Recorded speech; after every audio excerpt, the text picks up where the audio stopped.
It's been 3 months since I moved into this house. 3 months of quiet evenings and peaceful solitude after long days at the office. The kind of peace you don't expect to find so easily, especially not in a place like this, a small suburban neighborhood just outside the bustle of the city. Every day I return to the comfort of my own space. My routines are predictable, perhaps even a bit monotonous. The key drops into the same bowl by the door. My shoes rest against the entryway rug, and the familiar hum of the refrigerator fills the silence of my evenings. But lately, something feels off. At first, I thought it was just my imagination playing tricks on me. A side effect of the stress from work, maybe. Yet, little by little, the house seems to be changing, and not in the way that houses settle or creak over time. It's something more, something deliberate. It started small. The first time I noticed anything out of place was last week. I came home late after a long meeting, and I could have sworn I left the living room light on that morning. But it was off. Not that big of a deal, I told myself. I probably just forgot. Then, a few days later, my keys weren't in the bowl by the door. I was sure I'd put them there, just like I always do, but I found them on the coffee table in the living room. Again, nothing too alarming, right? People forget things. We move things around and don't realize it. At least that's what I told myself. Then the strange occurrences became harder to explain away. The television turned on by itself one night while I was upstairs. I stood frozen at the top of the stairs, listening to the static buzz from the screen below. My heart raced, but I told myself there must be a rational explanation. Maybe the remote was faulty, or perhaps I sat on it by accident earlier. I went downstairs, turned it off, and tried to forget about it. But that feeling, that uneasy, prickling sensation that someone else is here, hasn't left me since. Every time I walk through the door, I can't shake the feeling that something has shifted, that the house is subtly changing when I'm not around. It's in the smallest things. A picture frame slightly tilted, a door I could have sworn I closed but find ajar. It feels as if someone is here with me, rearranging my life when I'm not looking. I've tried telling myself it's nothing, that I'm just being paranoid. But the feeling is growing stronger. I've even started double-checking everything before I leave for work in the morning. I lock every door and window, making sure everything is exactly where I left it.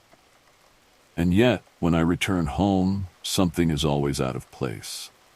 Tonight was different. I came home as usual, but when I walked into the bathroom, there was something new. It was subtle at first, just a slight smudge on the mirror. But when I looked closer, I realized it wasn't just a smudge. Someone had written a word in the condensation on the glass, as if they had been standing there, watching, while I wasn't home. The word was faint, but unmistakable. I see you. I stared at it for what felt like hours, my heart pounding in my chest. It wasn't possible. I had been alone all day. No one else had been in the house. I scrubbed the mirror and tried to convince myself it was a prank, that maybe someone had snuck in. But how? And why? I barely slept that night, lying awake, listening to every creak and groan of the house. Each sound felt like a confirmation of my worst fears, that someone was watching, that I wasn't alone. The next morning, I couldn't shake the image of that writing on the mirror. I see you. It haunted me through every mundane task, brushing my teeth, getting dressed, even the short drive to work. The whole time I kept looking over my shoulder, half expecting to see someone lurking in the shadows. But no one was there. Of course, no one was there. At work, I tried to focus on the endless stream of emails and meetings, but my mind kept drifting back to the house. I replayed the events of the night before in my head over and over.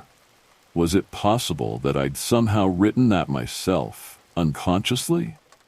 I hadn't even taken a shower, though. So how could the mirror have fogged up like that? The questions gnawed at me, making it nearly impossible to concentrate. By the time my shift ended, I was exhausted, emotionally and mentally drained. But the dread of returning home was worse. When I finally arrived back at the house, everything seemed normal again. The lights were off, the doors were locked, and there were no signs of anything unusual. I almost breathed a sigh of relief, convincing myself that maybe I had overreacted, that my mind was playing tricks on me. But as I walked through the living room, something caught my eye, something that stopped me dead in my tracks. There, on the coffee table, was my journal. I hadn't touched it in weeks, but it was open to the middle, pages bent as though someone had rifled through it. I approached it slowly, my heart hammering in my chest. Every instinct told me to run, to get out of the house, but curiosity, or maybe fear, rooted me to the spot. Flipping through the pages, I found them blank, except for one sentence, written in bold, black ink. Do you remember? My hands trembled as I stared at the words. Do you remember? What was I supposed to remember? And who could have written it? The thought of someone, some stranger, being in my home while I was at work, touching my things, invading my privacy, sent a shiver down my spine. I grabbed my phone, ready to call the police, but stopped myself. What could I even say? That someone had written a message in my journal? That I found writing on my bathroom mirror? I could already imagine the dismissive tone of the officer on the other end. No forced entry, no theft, nothing but my growing paranoia to report. Instead, I did something else. I began searching the house, every corner, every closet, every possible hiding spot. I even checked the attic, a space I had never bothered to explore since moving in. Nothing, no sign of anyone or anything out of the ordinary. Yet, the feeling of being watched was stronger than ever. That night, I hardly slept again. Every little sound felt amplified, each creak of the floorboards, the hum of the refrigerator, even the wind rattling the windows. It was as though the house was alive, breathing around me, closing in. At some point in the early hours of the morning, I drifted into an uneasy sleep, only to wake with a start at the sound of something shuffling downstairs. For a few moments, I stayed in bed, listening, my breath shallow, my heart pounding in my ears. There it was again, a faint rustling sound, like paper being moved. I knew I should call for help, that I shouldn't go down there. But something drew me out of bed, my legs moving almost against my will. The house was pitch black as I made my way down the stairs, each step creaking louder than the last. My hand fumbled for the light switch, and when the lights flickered on, I saw it. My journal was on the floor now, open again. This time, though, it wasn't just the one sentence.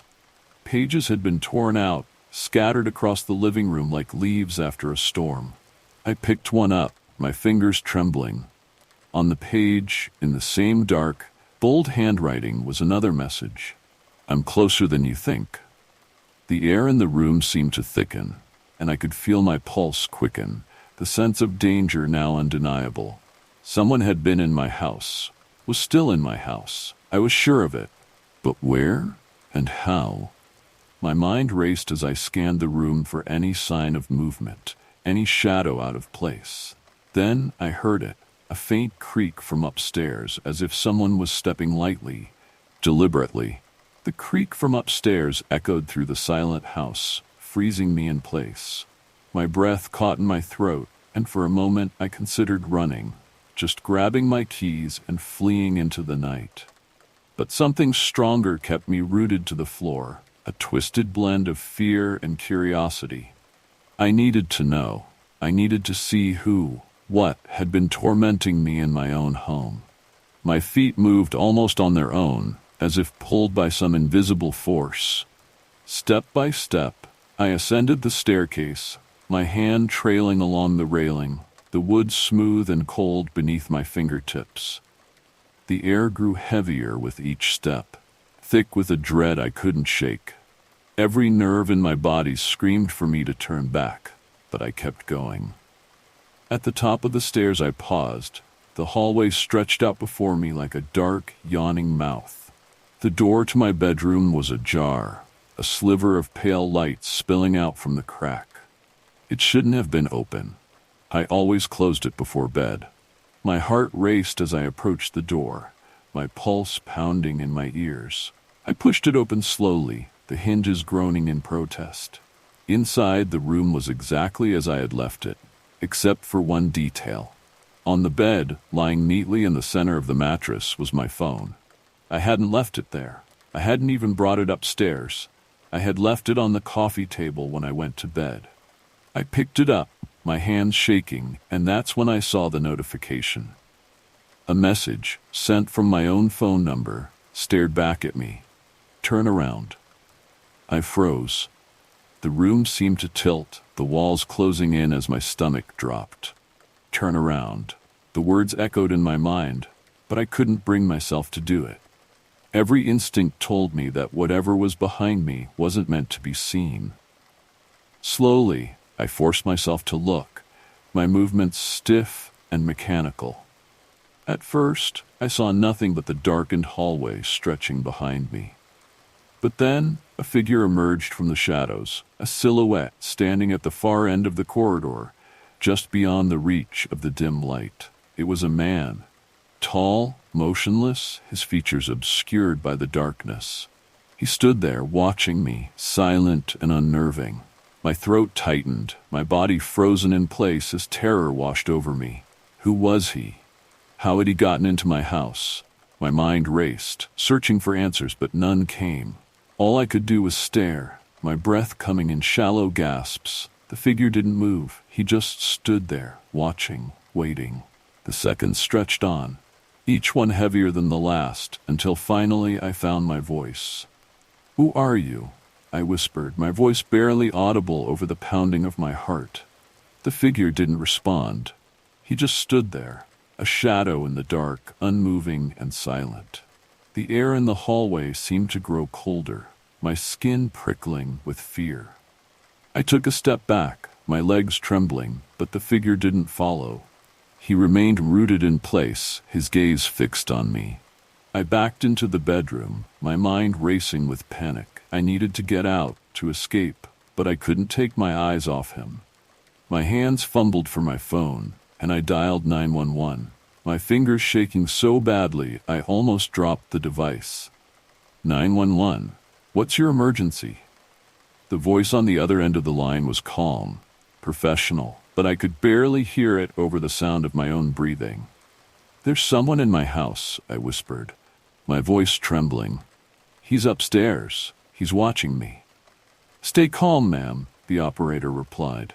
We're sending someone to your location. Stay on the line. But even as she spoke, I knew it wouldn't matter. Whoever, or whatever, this man was, he wasn't ordinary. He didn't belong here, didn't fit within the boundaries of logic or reason. My mind raced through every horror story I'd ever heard, every urban legend about things that go bump in the night. And now I was living one. The figure still hadn't moved. He remained at the end of the hall, standing there like a statue. But as the seconds ticked by, I noticed something else. Something worse. His head began to tilt, slowly, unnaturally, as if he were examining me from a new angle. Then, without warning, he started to walk forward. Panic seized me. I slammed the bedroom door shut, locking it, and backed away. My heart pounded so hard it felt like it would burst out of my chest. I pressed my ear to the door, listening to the sound of footsteps growing louder and louder until they stopped, right outside my door. Silence. For a moment, all I could hear was my own breathing. Then, 3 slow knocks, each one deliberate, sending a shock of terror down my spine. "Ma'am, are you there?" The 911 operator's voice crackled through the phone. "I'm here," I whispered. "He's right outside. Help is on the way. Stay where you are." The minutes that followed felt like hours. I sat there, crouched against the door, every muscle in my body tense, waiting for the inevitable. The knocks never came again, but I knew he was still there. I could feel his presence, lingering just beyond the door, waiting for something. Maybe for me to open it, maybe for something far worse. Then finally I heard it, the sound of sirens approaching in the distance. Relief flooded through me, but it was short-lived. Just as quickly as the figure had appeared, the footsteps started again, retreating down the hall, back into the shadows from where he had come. The police arrived moments later, storming the house, but it was too late. He was gone. They searched every room, every corner, but there was no sign of him. No evidence, no trace. Nothing but my fear and the lingering sense that he'd be back.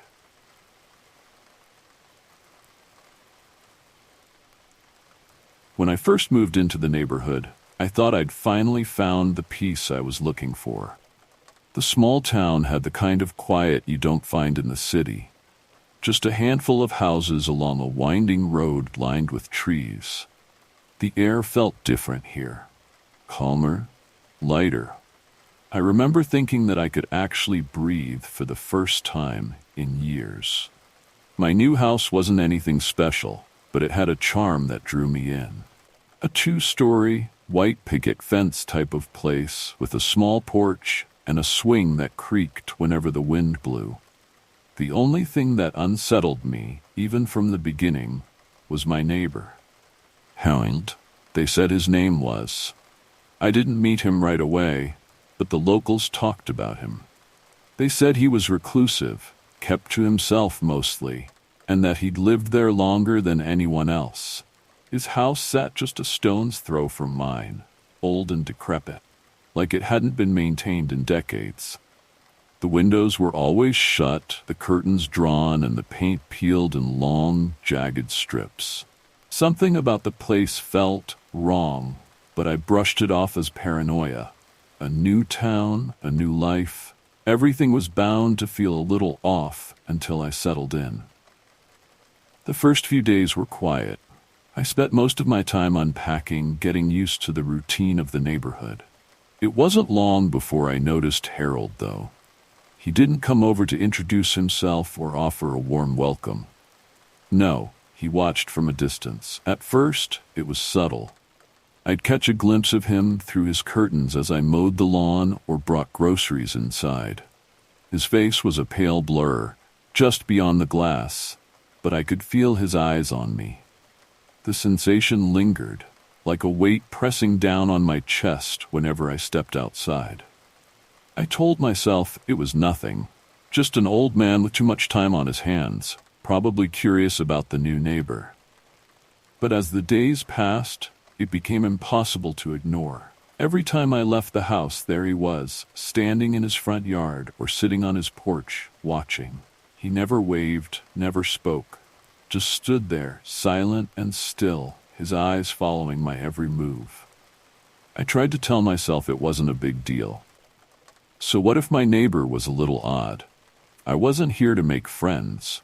I was here to escape the chaos of my old life, to start fresh. And for the most part, that's what I did.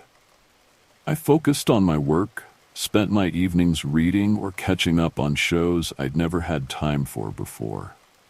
But no matter what I did, I couldn't shake the feeling that I was being watched. It wasn't just when I was outside anymore. Inside the house, I could feel it too, like a pair of unseen eyes were tracking my every move. One evening, I came home from the grocery store to find Harold standing in his front yard again, staring at me.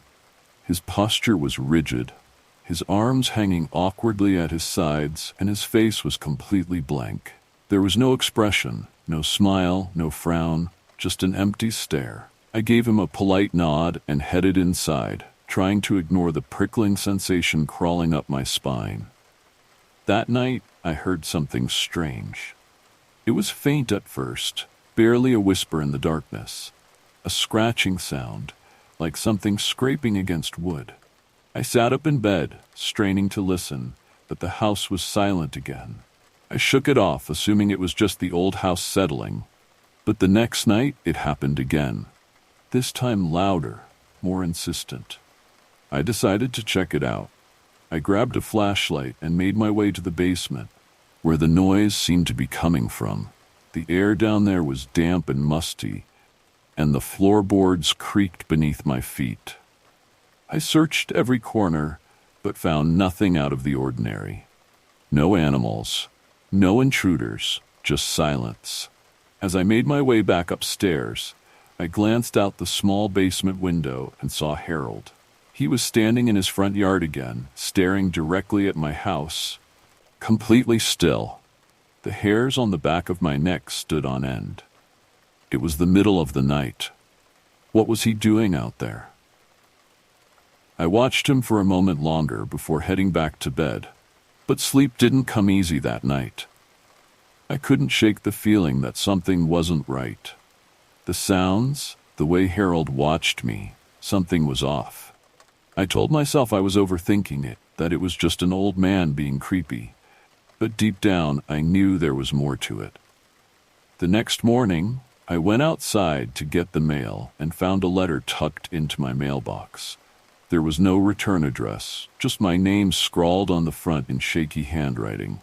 I opened it, my hands trembling, and inside was a single sentence: "Stay away from the basement." I stood there for a long time, staring at the letter.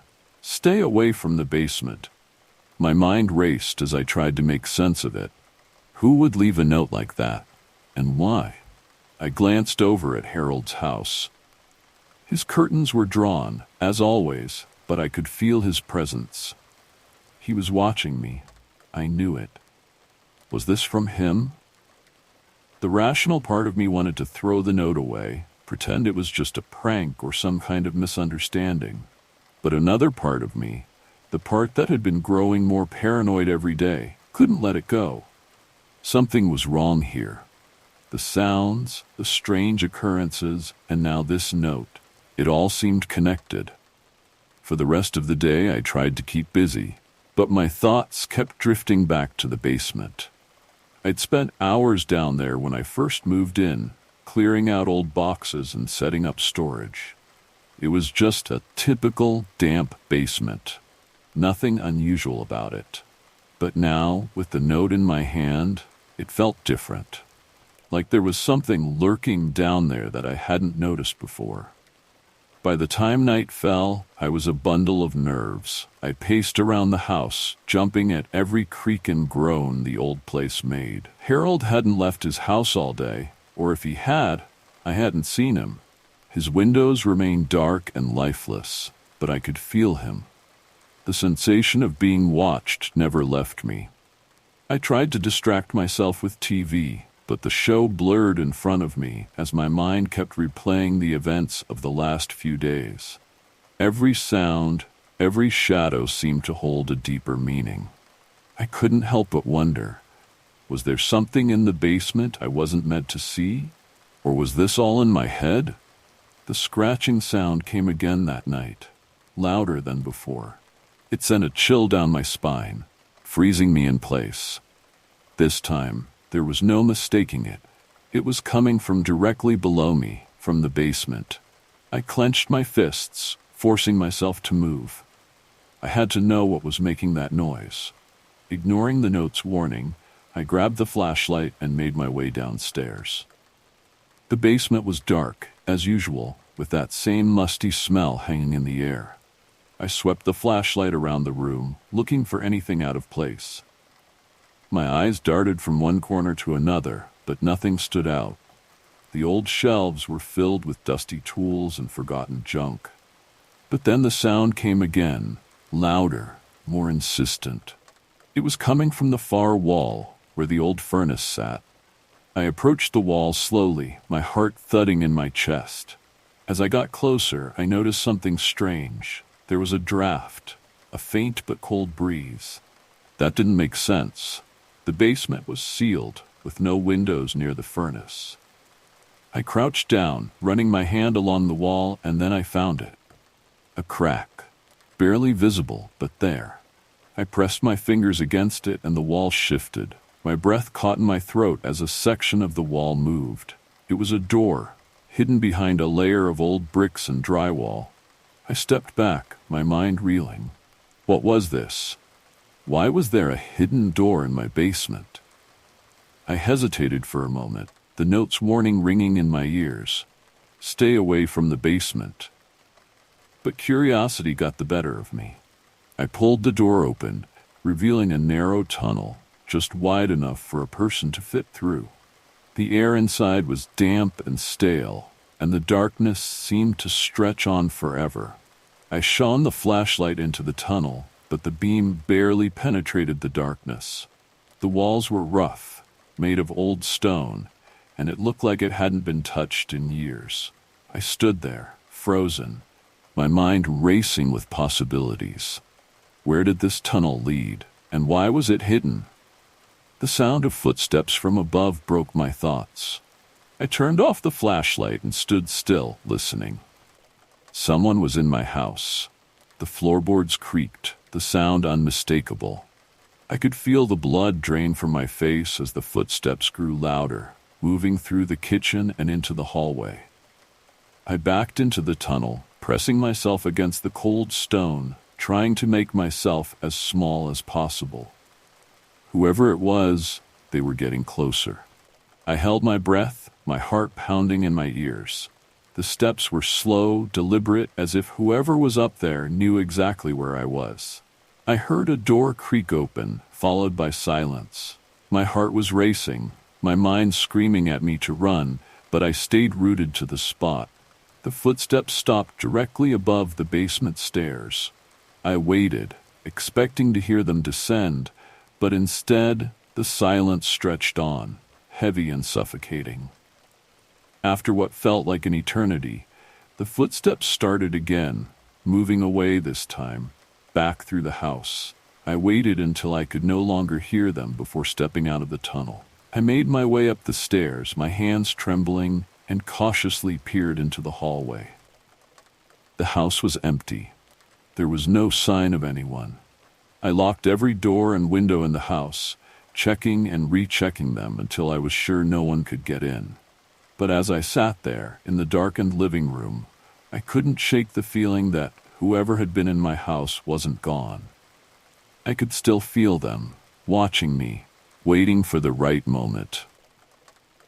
I glanced at the note on the table, "Stay away from the basement." I should have listened. I barely slept that night. Every sound, every creak of the house sent waves of paranoia through me. I stayed awake, staring at the ceiling, wondering what had been in my house and how long it had been there. The thought that someone had been watching me from inside, moving through the rooms as if they belonged there, made my skin crawl.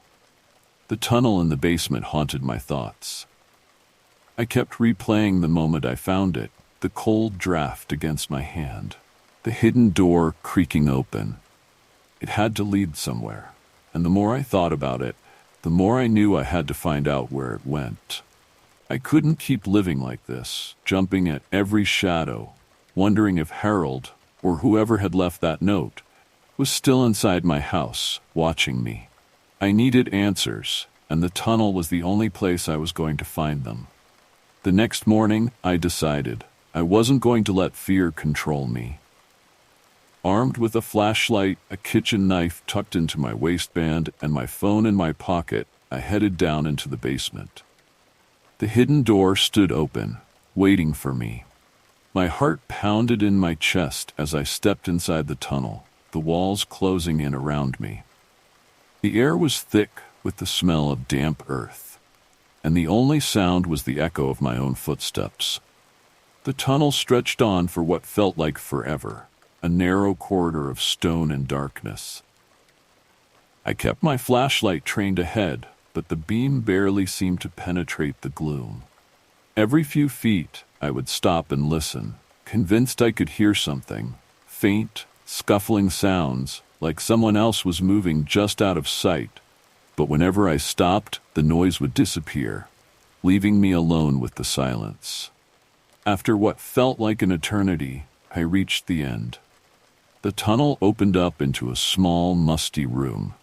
My flashlight swept across the space, revealing a collection of strange old objects, a rusted shovel, a broken chair, and cameras. Dozens of them, all pointed at a wall of monitors, some flickering with grainy images.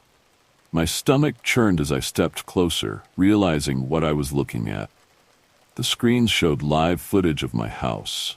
Every room was visible, every angle covered by a hidden camera. I could see myself walking into the basement that morning, see the exact moment I stepped into the tunnel. And there, in the corner of the screen, was Harold. He was in my living room. Panic gripped me. I turned and ran back through the tunnel, stumbling over my own feet in my desperation to get out. My mind raced. How long had he been watching me? How much of my life had he seen? The thought made me sick, but there was no time to dwell on it. I had to get back to the house.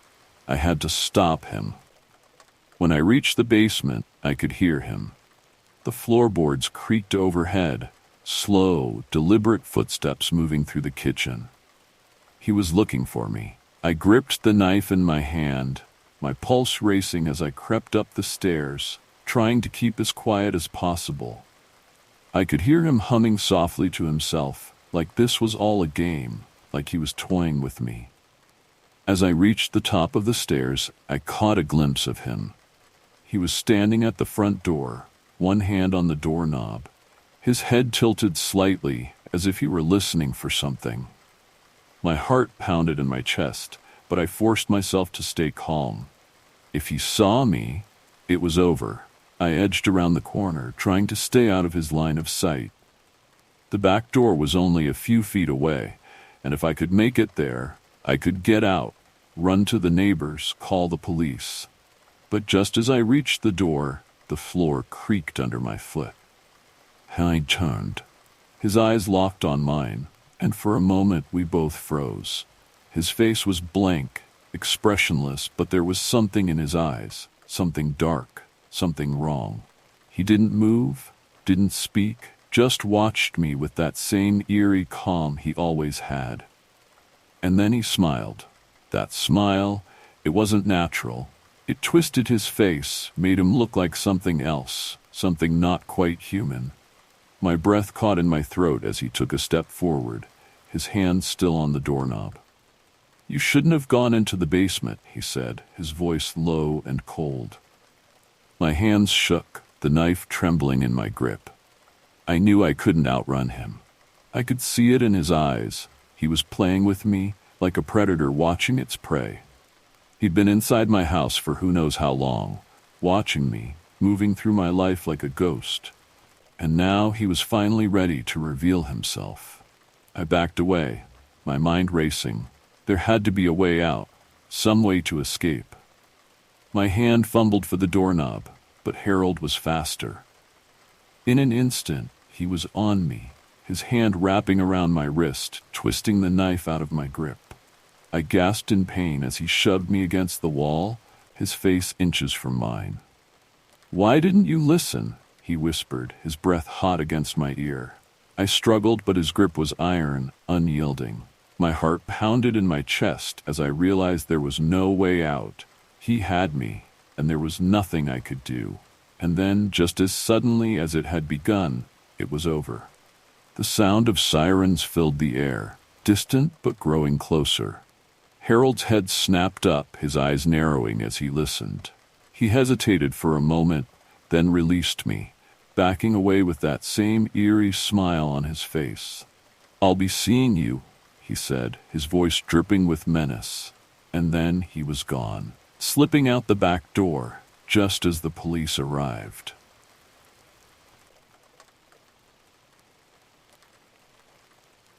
I'd always imagined living alone would bring me peace. No more shared walls, no noisy neighbors stomping around at odd hours, just quiet. My house, an old Victorian, stood in a sleepy town, far enough from the city to feel secluded, but close enough that I could still drive in if I needed to. I fell in love with it, the moment I saw it. High ceilings, wooden floors that creaked in all the right places, and big bay windows that let in the morning light. It was exactly what I needed after the chaos of city life. The first few weeks were blissfully uneventful. I spent my time unpacking, organizing, and getting used to the new routine. I'd work from home during the day, my office set up in the small study that overlooked the front yard, and at night I'd curl up on the old leather couch in the living room, enjoying the silence. The house had its quirks, of course. It creaked and groaned like any old house does, and sometimes the wind would howl through the cracks in the windows. But I liked it. It felt alive in a way. Then the voices started. At first I thought they were nothing more than distant noises, maybe echoes from the houses nearby. Late at night, when the town was still, I'd hear faint murmurs coming from the walls. It was so soft, so quiet, that I barely paid attention. It was the kind of sound that could easily be mistaken for the wind, or maybe the old pipes rattling inside the walls. But after a while, it became harder to ignore. It wasn't just random murmuring. The voices were distinct. I'd be lying in bed, drifting off to sleep, when I'd hear laughter, a quiet, almost mocking sound as though someone were standing just outside my room, laughing at a private joke. I'd sit up, heart racing, and the house would be silent again, the air still as if daring me to question what I'd heard. I tried to brush it off, telling myself it was just my imagination, or maybe even sounds traveling through the walls from my neighbors. That made sense, right?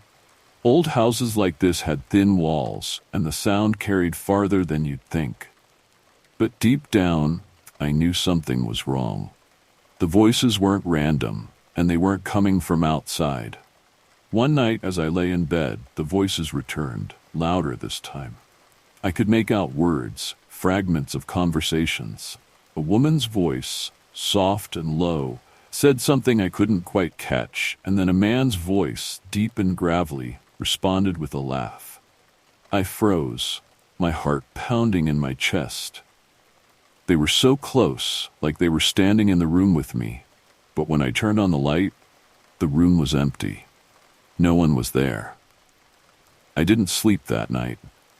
Instead, I lay there, wide awake, listening to the occasional whispering from the walls. The more I listened, the more certain I became that the voices weren't just random noise. They knew things, intimate things. They mentioned places I'd been, things I'd done. They knew about the coffee I'd spilled on my desk that morning, the phone call I'd had with my mother the day before. I kept telling myself I was imagining it, that it wasn't possible. But how could I ignore it?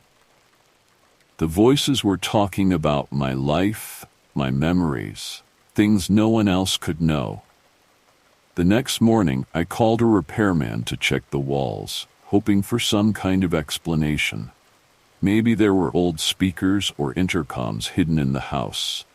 Maybe the previous owners had set up something strange. But after an hour of searching, he found nothing unusual. That night, the voices returned, and this time, they weren't just talking about me. They were talking to me. It started with a soft whisper. My name, spoken so quietly that I thought I was hearing things. But then I heard it again. Sarah. The voice was clear now, unmistakable. My heart raced as I sat up in bed, staring at the walls, my hands gripping the blanket. Sarah, you're not alone. I scrambled out of bed, turning on every light in the house, but the voices followed me. From the kitchen to the living room, they whispered and laughed, growing louder as I moved through the house. It was like they were inside the walls, watching me, waiting for me to react. By the time the sun rose, I was exhausted. I sat in the living room, the light from the early morning sun filtering through the curtains, wondering if I was losing my mind. How could voices know such intimate details about me? How could they know things that I had never told anyone? That's when I realized something even more terrifying. The voices weren't just talking about my past. They were talking about things that hadn't happened yet. They mentioned places I'd go, conversations I hadn't had, things I hadn't done. It was as if they could see into my future, and they knew something that I didn't. The next few days passed in a blur. Every waking moment I was haunted by the voices. They no longer whispered just at night. They seemed to follow me throughout the day, weaving through the cracks in the walls, lingering in the stillness of every room. I tried to drown them out with music, with the TV blaring, anything to make it stop, but nothing worked. The voices cut through the noise, always there, always watching. I stopped going outside unless absolutely necessary. I couldn't bear the thought of leaving the house, as if doing so would somehow allow the voices to spread beyond these walls. Every time I went into town for groceries or to run errands, I felt on edge, like the people around me knew something I didn't. Their polite smiles and casual greetings felt sinister, as if they were in on a secret I wasn't privy to. I started keeping my interactions short, brushing off conversations with neighbors who tried to strike up a chat. How could they not hear it? How could they not sense the house was alive with these voices? One evening, I decided enough was enough. I couldn't keep living like this, sleep-deprived, paranoid, and terrified of my own home. I had to confront it, face whatever was happening, no matter how insane it seemed. There had to be a logical explanation. Maybe the house really did have old wiring that was picking up radio signals. Maybe it was the pipes or the wind. I needed to find the source. So I set out to explore every inch of the house.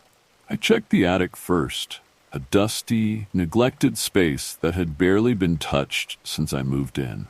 Boxes of old junk were stacked against the walls, left behind by the previous owners. The air was thick with dust, and the floor creaked beneath my feet as I searched for anything that could explain the voices.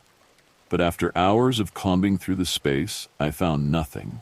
No speakers, no hidden microphones, no reason for the sounds that plagued me. Frustrated, I moved to the basement. If the voices were coming from anywhere, it had to be down here in the dark, damp underbelly of the house. The basement was just as eerie as the rest of the place, with its low ceiling and exposed brick walls. The light bulb overhead flickered as I made my way down the stairs, casting long, jittery shadows that danced across the walls. As I searched the corners of the room, my flashlight fell on something strange. Near the far wall, half hidden behind an old cabinet, there was a small metal grate. I had never noticed it before. It was rusted and worn, but it looked like some kind of vent or opening. I crouched down to get a better look, my heart pounding in my chest. Could this be where the voices were coming from? I reached out, my fingers brushing against the cold metal, and that's when I heard it, clear as day. Sarah. I froze, my hand hovering over the grate. The voice wasn't distant or muffled like before. It was right there, just beyond the thin layer of metal, as if someone were whispering directly into my ear. My breath caught in my throat, and for a moment I considered running, but I couldn't move. I had to know. Taking a deep breath, I pulled the grate off the wall. Behind it was a narrow passage, just big enough for someone to crawl through. The darkness beyond was impenetrable, but I could feel the cold air seeping through, and with it, the sound of laughter. Soft, mocking laughter that echoed down the passage. My pulse quickened. Why was there a passage behind the walls of my house? Who had built this? And more importantly, why? The voices grew louder now, almost urgent, as if they wanted me to follow. Every instinct told me to stay away, to cover the passage and pretend I had never found it. But the curiosity, the need to know what was happening, was too strong. I grabbed my flashlight and crawled into the passage, the walls pressing in on me. As I moved deeper into the house's hidden spaces, the air was thick with dust, and the voices grew clearer, louder. The further I went, they weren't just whispering now. They were talking to me, laughing at me. "Why are you hiding?" one of them asked, a woman's voice soft and taunting. "You know the truth," a man's voice added, colder this time. "You've always known." I shook my head, trying to push the voices out of my mind, but they wouldn't stop. My hands shook as I crawled deeper, the passage narrowing as I moved. The air was suffocating now, thick with the smell of damp earth and something else, something metallic, like rust or blood. I wasn't sure anymore. Finally, the passage opened up into a small room. It was barely bigger than a closet, and the walls were covered in scratches, deep grooves etched into the brick. In the center of the room sat an old wooden chair, its surface worn and splintered. I shone my flashlight around, searching for any sign of where the voices were coming from, but the room was empty. The voices, however, were deafening now. They surrounded me, filling the air with laughter and taunts. I could feel their presence all around me, pressing in closer, suffocating me. "This is your home now," one of them whispered, the voice low and venomous. I backed away, my heart racing, but as I turned to leave, something caught my eye, a small metal box, half buried in the dirt near the chair. I hesitated for a moment, but then reached for it, my fingers trembling as I lifted the lid. Inside were letters, old, yellowed letters, tied together with a piece of fraying string. I untied the bundle, my hands shaking, and began to read. They were written by the previous owner, a woman named Margaret, who had lived in the house decades ago. As I read, the truth began to unfold. Margaret had heard the voices too. She had lived through the same torment, the same whispers and laughter, until she finally went mad. The letters trembled in my hands, the words blurring together as my mind raced. Margaret had heard the same voices. She had been tormented by the same laughter, the same whispers, until she was driven to madness. Each letter was more desperate than the last, chronicling her slow descent into paranoia, fear, and eventually, something darker. The final letter was the worst. Her handwriting was jagged, erratic, as if written in a panic. She spoke of the voices revealing a secret buried deep within the house. They had shown her something terrible, something that had pushed her over the edge. I looked around the small room, my heart pounding in my chest. This place, the hidden room, the passages behind the walls, it had been here all along, waiting. Waiting for me, just as it had waited for Margaret. The voices were louder now, almost unbearable, as they swirled around me, mocking and taunting.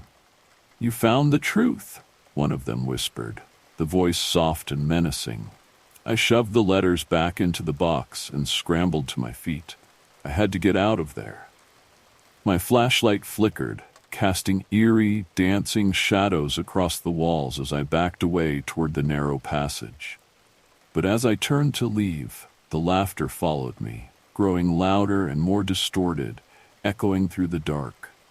They weren't going to let me go. I could feel it. The voices, whatever they were, had been waiting for this moment, for me to find the room, to uncover the truth hidden within the walls. I was no longer just an occupant of this house. I had become a part of it, just as Margaret had. As I crawled back through the passage, the walls seemed to close in around me, the air thick and suffocating. The voices followed, filling the tight space with their incessant whispers. "We know your secret, Sarah," one of them hissed, the words crawling under my skin. "What secret?" I whispered, my voice shaking. "I don't have any secrets." But deep down, I knew that wasn't true. The house had been drawing it out of me bit by bit with each passing night. The voices had become more than just noise. They had started to chip away at my mind, pulling memories to the surface, things I had buried long ago, things I had refused to confront. The laughter wasn't random. The whispers weren't meaningless. They were pulling me toward something I had tried so hard to forget. I reached the basement and pulled myself out of the passage, gasping for air. The room was pitch black, the light bulb overhead flickering out completely. The cold silence of the house pressed in on me, but I wasn't alone. I could feel them, the voices surrounding me, waiting for me to face the truth I had buried. I stumbled toward the stairs, the flashlight beam jittering wildly in my shaking hands. But before I could take another step, I heard it, my name. This time, it wasn't a whisper. It wasn't distant or muffled. It was clear, sharp, and right behind me. I spun around, the flashlight beam catching something just out of the corner of my eye. A figure, indistinct, shadowy, stood at the edge of the basement, watching. My heart nearly stopped. It was only for a split second, but I saw it. I saw her. Margaret, or whatever was left of her. The letters fell from my hands as I bolted up the stairs, my breath coming in ragged gasps. I couldn't think, couldn't process what I had seen. I just needed to get out, to escape the house before it consumed me, like it had consumed her. But as I reached the top of the stairs and slammed the basement door behind me, I knew it wasn't over. The house had its claws in me now. It wasn't going to let go. I stumbled into the living room, my mind racing, trying to make sense of it all. The voices had been right. They had known something about me, something dark and buried, something I hadn't wanted to confront. The secret I had been running from my whole life was here in this house, and it had been waiting for me. I didn't want to believe it. I didn't want to face it. But I had no choice. The whispers came again, soft at first, then louder, surrounding me, pushing me toward the truth. "You remember, don't you?" One of the voices whispered, close enough to feel like breath on my neck. I froze. Yes, I remembered. The memory hit me all at once like a wave crashing over me. The car accident, years ago, the night I had tried so hard to forget. The guilt, the pain, the shame of what had happened that night. It had followed me, haunted me, no matter how hard I tried to bury it. And now here it was, brought to life by this house, by the voices that had been feeding off my fear. The house knew. It had known all along.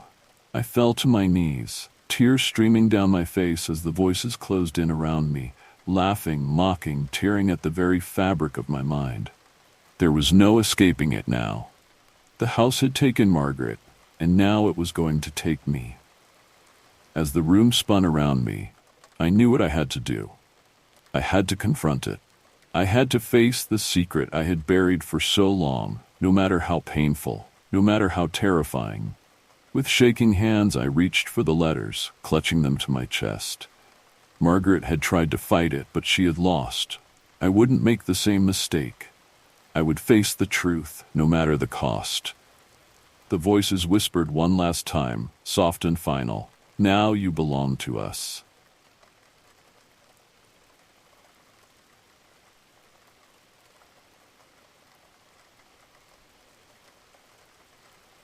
When I first moved into this house, it felt like the perfect escape. A small, isolated place on the edge of town, tucked away from the busyness of the world. After the divorce, I needed that distance, somewhere quiet where I could clear my head. The house wasn't much, but it had potential. 2 stories, a modest yard, and thick woods that stretched out behind the property. The kind of place where you could disappear for a while, let your thoughts untangle themselves. The town itself was small, a typical American rural setting with a few shops and a diner that looked like it hadn't changed in 50 years. People didn't ask many questions, which suited me just fine. My life had become complicated enough. I wasn't here to make friends, just to take a break and figure things out. At first, everything was peaceful. My days were spent working remotely, my evenings filled with quiet solitude. I'd listen to the wind in the trees, the occasional rustle of animals moving through the underbrush. It felt almost therapeutic, the silence of it all. But as time went on, little things started to bother me. Nothing major, just the kinds of noises you'd expect from an old house. Creaking floorboards, the occasional groan of the wind through the windows. Things you tell yourself are perfectly normal. Until the footprints. The first time I noticed them, I thought I must have tracked in mud from the yard. It had been raining, and I'd gone out to bring in the trash bins. So when I saw the muddy prints leading from the front door down the hall, I didn't think much of it. I grabbed a towel, wiped them up, and forgot about it. But the next morning, there they were again. Fresh footprints, wet with mud, trailing from the hallway all the way to the kitchen. That was when I started to worry. I hadn't left the house since the night before. How could there be more footprints? I checked the locks on the doors and windows. Everything was secure. I even went outside, circling the house to see if maybe there was some obvious explanation, but I found nothing. No signs of anyone being there. The ground outside was wet and muddy from the rain, but there were no tracks leading up to the house. I tried to brush it off. Maybe I had overlooked something. Maybe I had left the door open for a moment and some animal had wandered inside. But the prints weren't animal prints. They were human, distinct and clear, like someone had walked through the house barefoot. Still, I convinced myself it was nothing. A mistake.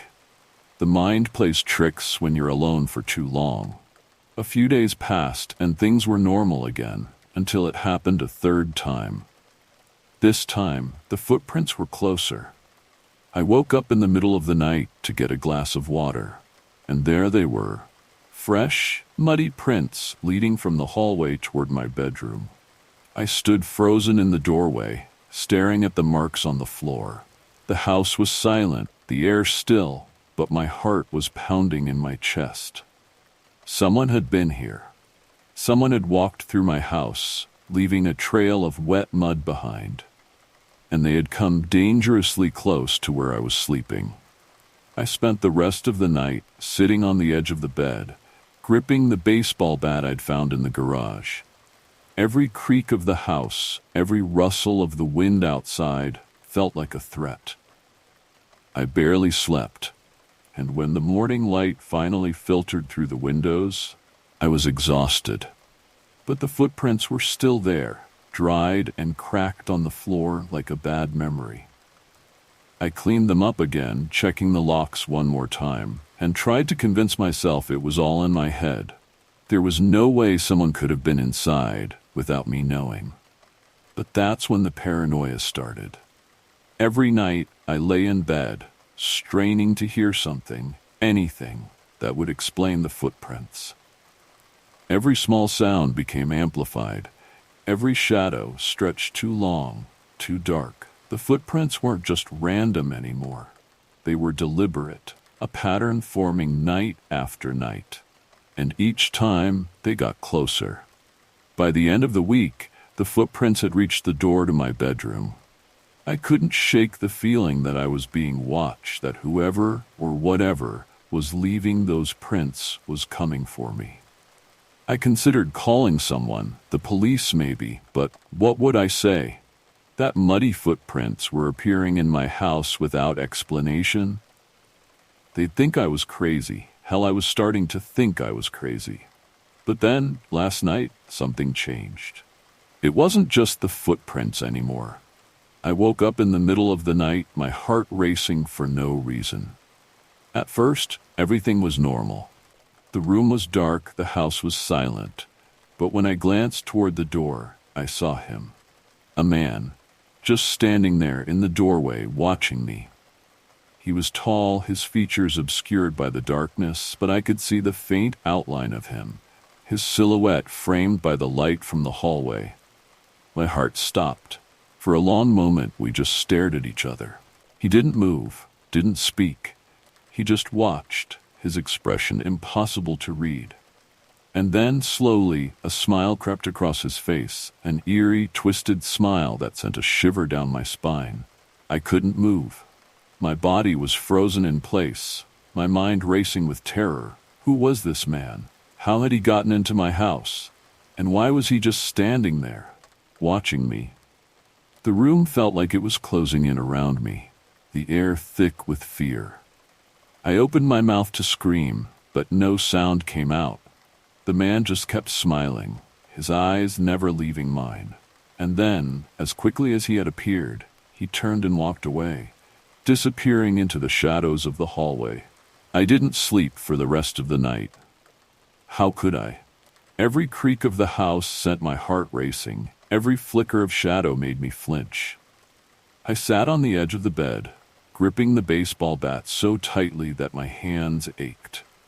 But no matter how hard I tried to focus, I couldn't get the image out of my head. That smile. The man had stood there watching me, as if he knew something I didn't, as if he had all the time in the world. When the first light of dawn broke through the window, I finally moved. My limbs felt stiff, my body exhausted, but I forced myself to walk through the house. The hallway was empty, just like before. No sign of him. But the footprints remained. I stared down at the muddy tracks, my mind racing. How had he gotten in? I checked the locks again. Front door, back door, windows. Everything was secure. There was no sign of a break-in. No explanation for how the man had appeared in my house in the middle of the night. I told myself I must have imagined it. Maybe I'd been half asleep, caught in some nightmare that felt too real. But as I knelt down to look at the footprints, I knew it wasn't a dream. The mud was still wet, fresh, and the footprints, those unmistakable marks leading straight to my bedroom door, were impossible to ignore. I cleaned the prints again, moving in a daze, my mind unable to settle on what to do next. Calling the police felt pointless. What would I even tell them? That I'd seen a man standing in my hallway who had somehow left no trace of entering or leaving the house? It sounded ridiculous, even to me. Still, the fear lingered, gnawing at the edges of my mind, reminding me that something wasn't right. The day passed in a blur. I tried to distract myself with work, but my focus was shot. Every time I glanced at the hallway, I expected to see the man again.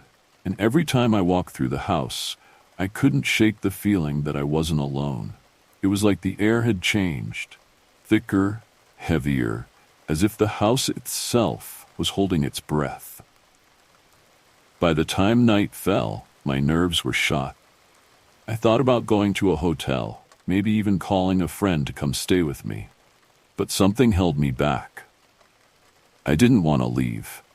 This was my house, and as much as the thought of being there alone terrified me, the idea of running away felt worse, like I was giving in to whatever was happening.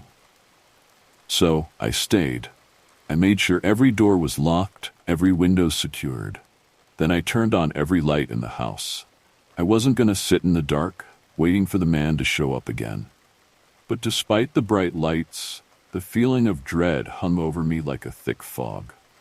I couldn't shake the sense that he was still there, somewhere, just out of sight. I spent the evening on the couch, flipping through channels without really watching anything. Every so often, I would glance toward the hallway, half expecting to see him standing there again. But the hours dragged on, and nothing happened. Eventually, exhaustion took over. My body felt like lead, my eyes heavy. I hadn't slept properly in days, and the weight of it was catching up with me. At some point, I must have dozed off. I don't remember falling asleep, but when I woke up, the house was dark. The lights that had been on earlier were now off. The room bathed in shadows. For a moment, I didn't understand what was happening. My mind was foggy, still caught between sleep and waking. And then I saw it. Footprints. The same muddy tracks leading from the front door down the hall and toward the living room. Toward me. My heart leapt into my throat as I scrambled to sit up, blinking in the darkness. The footprints were fresh, the mud still glistening in the faint moonlight that filtered through the window. I followed the trail with my eyes, and that's when I saw him, the man.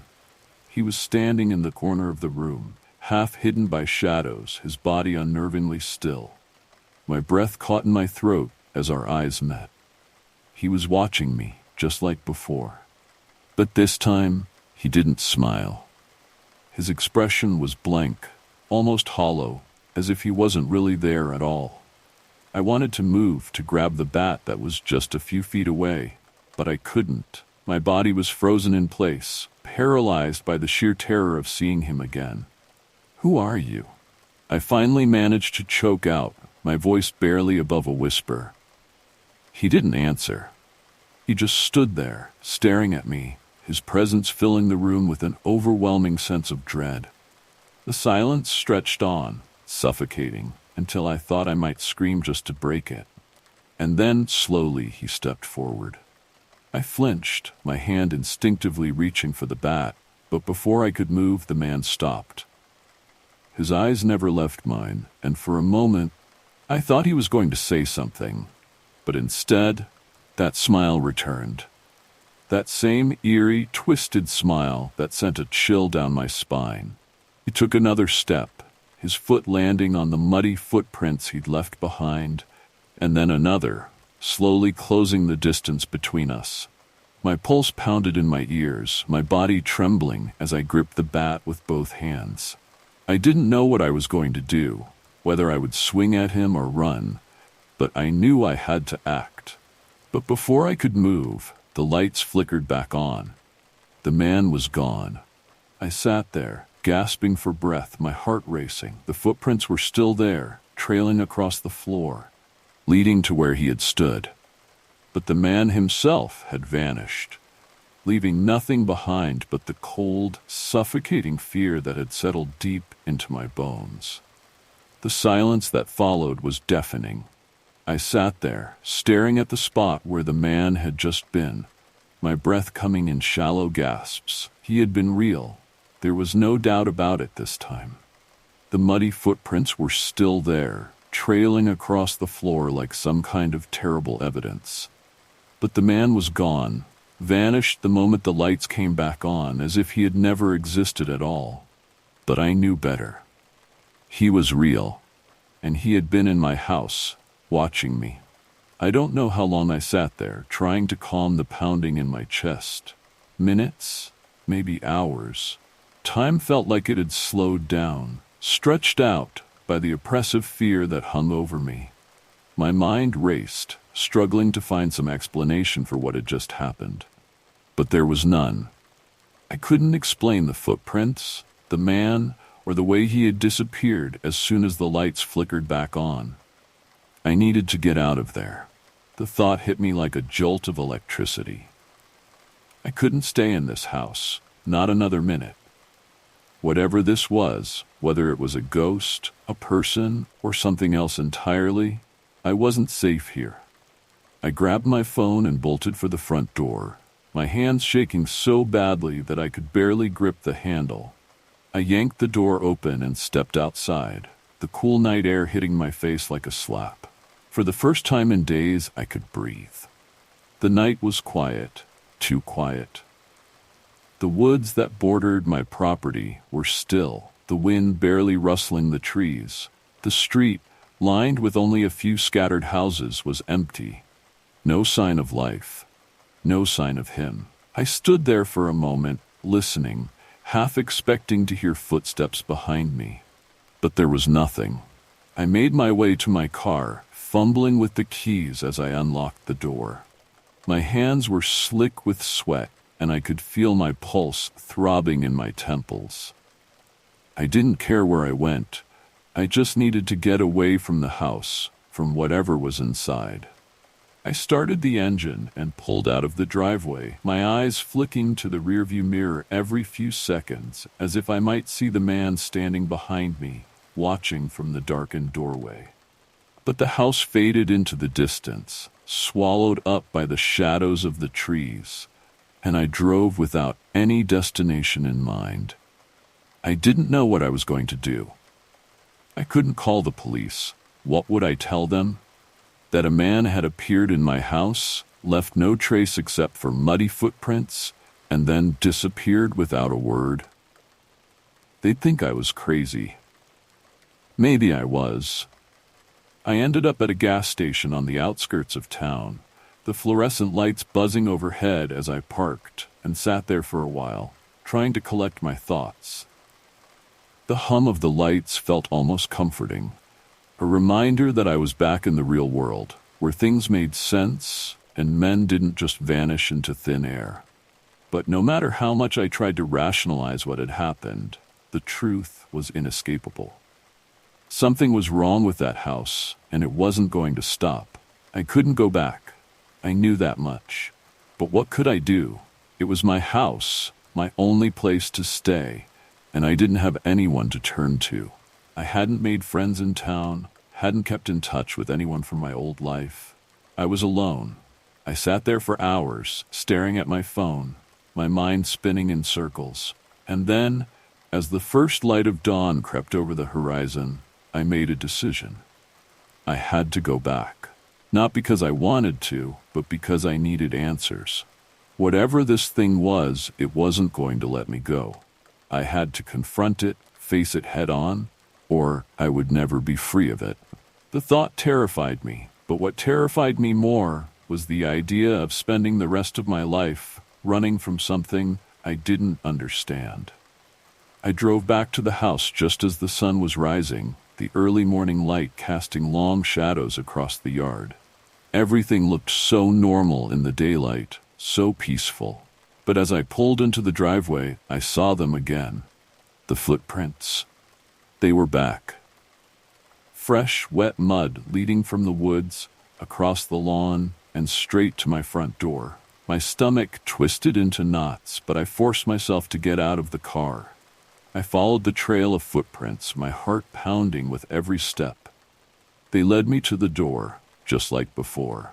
I hesitated, my hand hovering over the doorknob. For a moment, I thought about leaving again, about driving away and never coming back. But I couldn't. I needed to know. I opened the door and stepped inside. The house was quiet. Too quiet, just like the night before. The muddy footprints stretched across the floor, leading down the hallway and toward my bedroom.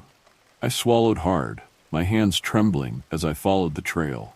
My mind screamed at me to stop, to turn back, but my body kept moving forward, drawn by some invisible force. When I reached the bedroom, I saw him. The man was standing there at the foot of my bed, just like before. But this time, there was no smile. His face was blank, expressionless, his eyes cold and empty. He didn't move, didn't speak. He just watched me. I felt a cold sweat break out across my skin, my breath catching in my throat. This was it. This was the moment I had dreaded, the moment I had known was coming.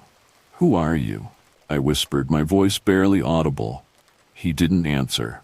But then slowly he raised his hand, pointing to something behind me. I turned, my heart racing, and saw what he was pointing at. More footprints. They weren't mine.